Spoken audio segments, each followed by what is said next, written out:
We had a product that was selling over 2,000 units a month, but the margins were trash. It was honestly barely breaking even. I was about to decide to kill this product until one of our team members said, listen, let's look at the dimensions, see if we can drop it into a lower tier and see what the impact of that has. And that saved us over $32,146 on this item. My name is Jassim Isa. I'm the CEO and founder of Voadera. Last year, we sold over 1 million units on Amazon. And this video, I'm going to be talking about the importance of looking at product tiers, how this item saved us $4.01 on each unit sold, and the exact 4-step process we use, and the impacts and results this type of change had for us. So what is the Amazon fulfillment fee and why is it such a big deal? So Amazon's fulfillment fee, it was actually previously known as the pick and pack fee. It's the fee that Amazon charges, the fulfillment by Amazon service, not Amazon itself. It's different than the referral fee. It charges for basically, and it's right here, for shipping your product from the fulfillment center to the end customer. And this fulfillment fee is decided based on two things: the weight and the dimensions of the product. The dimensions are usually much more relevant because it's known as dimensional weight. So that's where we tend to focus much more often. And it's this tiers, you can see down here, there's various tiers. There's the small standard tier, there's a large standard, large bulky, and then other ones as well. And the large bulky actually used to be known as oversized, but they all changed the name on that as well. But keep that in mind as you're evaluating your product, know which one they fall into. There's differences within each category itself, but then there's also price breaks. So quote unquote price breaks when you go from one tier to another. So from small to large, there's a jump there, but then more importantly, from large standard to large bulky, there's a big shift there. So if you have a product in large bulky, which this item was in that category, we were able to drop it down to the one below because just two of the sides had 1 inch extra on each one. Then it would be very crucial to analyze that for your product and prioritize those items first. And that's what we do as well. So keep that in mind as you're evaluating products, looking at different things. This is different than, I'm going to make another video, so make sure you subscribe, than Cubiscan, where the Amazon has the dimensions of your product wrong. In this video, I'm going to be talking about when the dimensions of your product are actually larger in of themselves, and you have to do some R&D to figure out how you can optimize the shipping, how you can make it better, and move forward from there. To dive into this specific example that I was mentioning in this video about the product, it was basically a toy. It came in a box, and just two of the box sides had 1 inch extra on each one. So these extra inch, one is an inch and the other one was 1.5 inches. So the height, length, and width. I think it was the height and the length. The box was basically too large, so we had to cut off 1 inch from one side, 1.5 inches from another side, and that dropped the classification, and that's how we saved almost $4.01 on each unit sold, on the fulfillment fee for each and every single unit sold. So obviously it's significant. I'll mention later in the video what we did with those savings, but that's how we did it. We submitted the changes to Amazon. I'll get into the 4-step process right after this. I also want to add that we speak to a lot of prospects that don't understand the impact of the product itself, the classification that it has, what that indicates. Even some partners, for example, they have products in retail and other products in Amazon, but they don't optimize their packaging for the Amazon side of things. And this not only hurts actually just the fulfillment fee, but you're also paying at other stages as well. So you're paying, for example, on the shipping fee from your warehouse to Amazon, and different stages as well, where it makes a significant difference on the size of the item and what it impacts.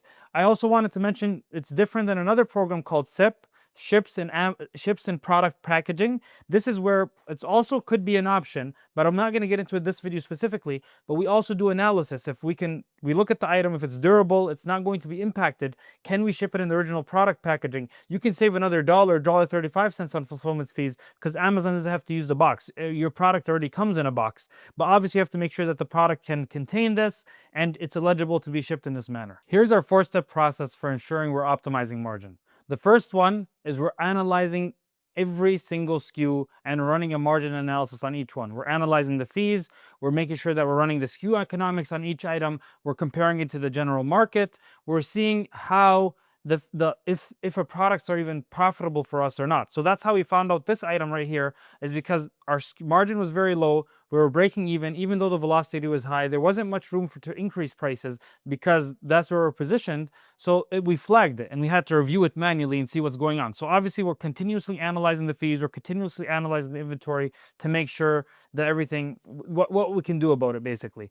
And we flag it accordingly. The second step is we're physically verifying the product. So whenever something gets flagged for low margin, we verify where the margin is very high. So in this case, obviously, it was in the fulfillment fee. So we had to reorder it. We wanted to physically verify the product and see how we can optimize it. We notate either the item size itself or the packaging that it comes in, because sometimes the item, it could have unnecessary features, all that kind of stuff. So we just physically verify that everything checks out. And then after that, the third step, we start brainstorming. A very good pro tip for brainstorming, like how to optimize fees, is to loop in your manufacturer. He's very invested to make sure this product goes well for you. So the manufacturer understand the product itself. They've been manufacturing it. They understand the mechanics. They understand what part of the products are necessary, unnecessary, and even the packaging, how they can make it more efficient and effective. So that's where you have to analyze, obviously without damaging the product, because they maybe tested something out already that you're thinking of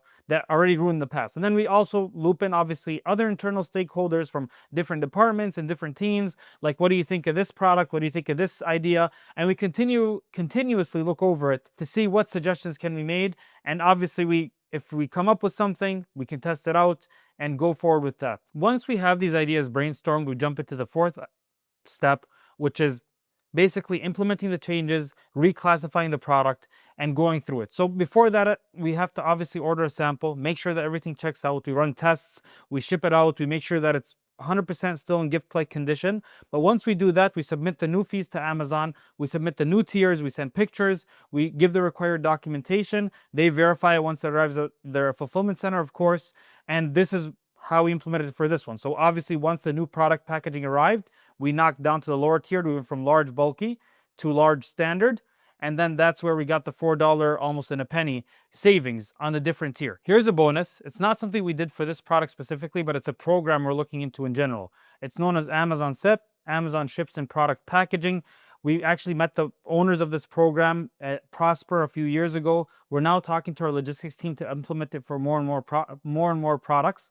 But what it does is, for a product like this, the eardrum, obviously this is the product itself. It's going to have packaging, so that then the product has its own packaging, but it also, usually when products are shipped to customers, they're also shipped in a box. So this box, removing it, if you can remove it and only ship the product within its own packaging, you can save up to $1.32. And these savings obviously are passed on to us and our partners, and they could be significant, obviously, depending on the product. You just have to make sure that your product is durable.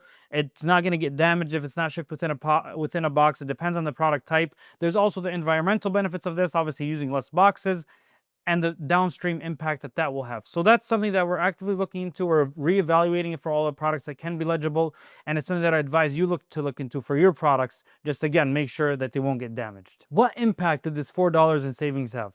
It had a lot of impacts. We were able to invest the savings into improving the product packaging, improving our positioning, and spending ads on that new positioning to establish our moat within that new realm. And also, we were able accordingly to raise the price. So we went from selling it around $39.99 to $54.99. And not only did we increase our revenue, but we also lowered our cost because the fulfillment tier was less. So we benefited on both ends, which was significant for this product and why we made this such a huge initiative. And we have this whole video obviously talking about it. A few things that we do differently now. We built a calculator tool that analyzes the fees of our product compared to similar products in the marketplace. If there's anyone within our top competitors that's into a lower fulfillment tier, then we analyze why. We order their product, we see what they did more efficiently in the packaging, we analyze ours, but more importantly, signals a flag for inefficiency. Even before that now, when we're launching new products or when new partners join our company, we analyze their packaging. We order a few units of each SKU to our physical warehouses, and we analyze where we can become more efficient. If there's anything we can do, we have certain tests that we run for physically the goods themselves. Like we said, we mentioned SIPP earlier, but even just the product itself can make it more more optimized for Amazon, because a lot of brands are in retail stores, they're optimizing for retail shelving. But you have to have a different mindset for Amazon products and the shelving that you have there, and the product that the product packaging that you have for online marketplaces. Not just Amazon. Walmart obviously has fulfillment tiers as well.